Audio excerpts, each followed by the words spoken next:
بسم اللہ الرحمن الرحیم۔ اس درس میں ہم پڑھیں گے کہ مرزا قادیانی ملعون جھوٹ بولتا تھا، اور جو جھوٹ بول دے وہ نبی نہیں ہو سکتا،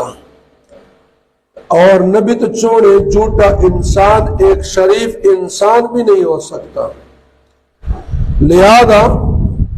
مرزا قادیانی ملعون کا یہ تیسرا جھوٹ چوتھا جھوٹ ان کی کتابوں سے ثابت کریں گے۔ کتاب کا نام ہے ایام صلح، صفحہ نمبر 147،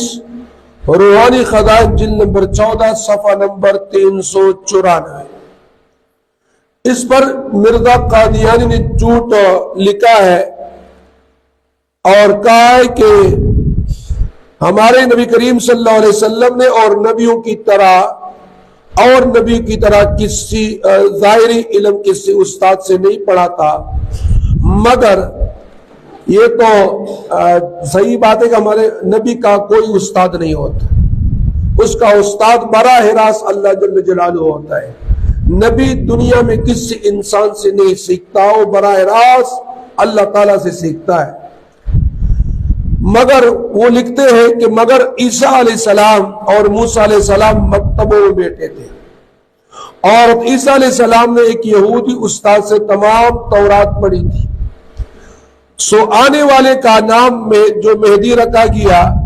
سو اس میں یہ اشارہ ہے کہ وہ آنے والا علم دین خدا سے ہی حاصل کرے گا،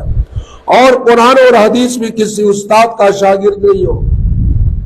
سو میں حلفاً کہہ سکتا ہوں کہ میرا حال یہی حال ہے، کوئی ثابت نہیں کر سکتا کہ میں نے کسی انسان سے قرآن یا حدیث یا تفسیر کا ایک سبق بھی پڑھا ہے، یا کسی مفسر یا محدث کی شاگردی اختیار کی ہے۔ یہ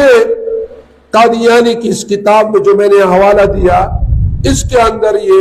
مرزا قادیانی کا لکھا ہوا موجود ہے۔ تو اگر دیکھا جائے کہ یہ صریح جھوٹ بولا ہے مرزا قادیانی نے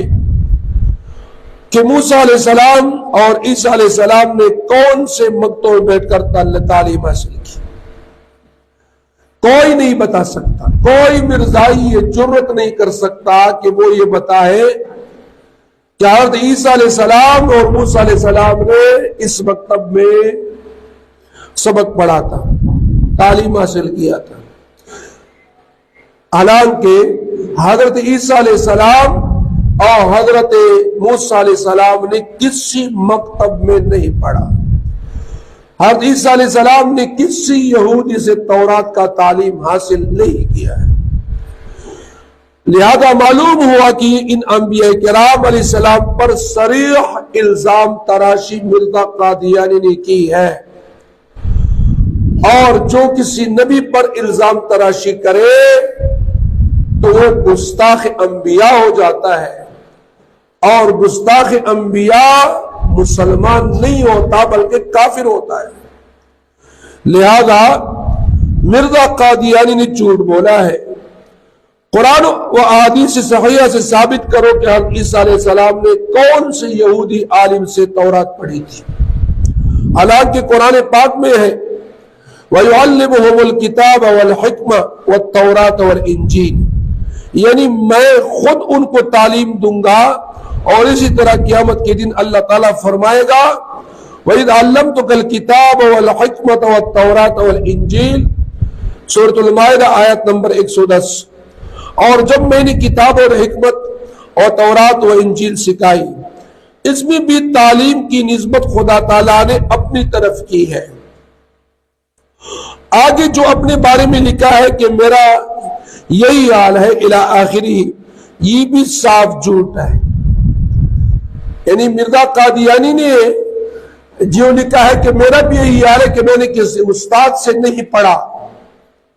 میرے پاس بھی جو علم ہے وہ اللہ کی طرف سے ہے، نعوذ باللہ، یہ بھی جھوٹ ہے، بالکل صاف اور سفید جھوٹ ہے۔ ہم ثابت کرتے ہیں کہ مرزا کے متعدد اساتذہ تھے۔ کتاب البریہ صفحہ نمبر 149، 150 اور روحانی خدائن جلد نمبر 13 صفحہ نمبر 180 181 حاشیہ، اس پر اس مرزا قادیانی ملعون نے اس کے اور اپنے ہاتھوں سے اس کی تعلیم کا حال موجود ہے، جیسے کہ شروع میں گزر چکا ہے کہ مرزا قادیانی نے کہا کہ میرے بھی 2 استاد تھے اور میں نے عربی فلانے استاد سے پڑھی اور فلانے استاد سے پڑھی، لہذا مرزا قادیانی نے اپنے استادوں کے نام لکھے ہیں اور باقاعدہ لکھا ہے کہ میں نے اس سے جو ہے سبق پڑھی ہے، عربی فارسی پڑھی ہے، قرآن پڑھا ہے۔ تو معلوم ہوا کہ مرزا قادیانی نے جھوٹ لکھا ہے،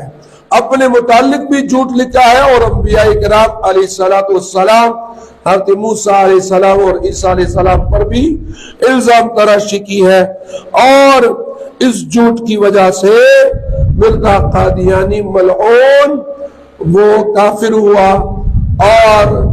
جھوٹا ثابت ہوا، اور جھوٹا اور کافر کبھی نبی نہیں بن سکتا، لہذا مرزا قادیانی اور اس کے ماننے والے سارے کے سارے کافر ہیں۔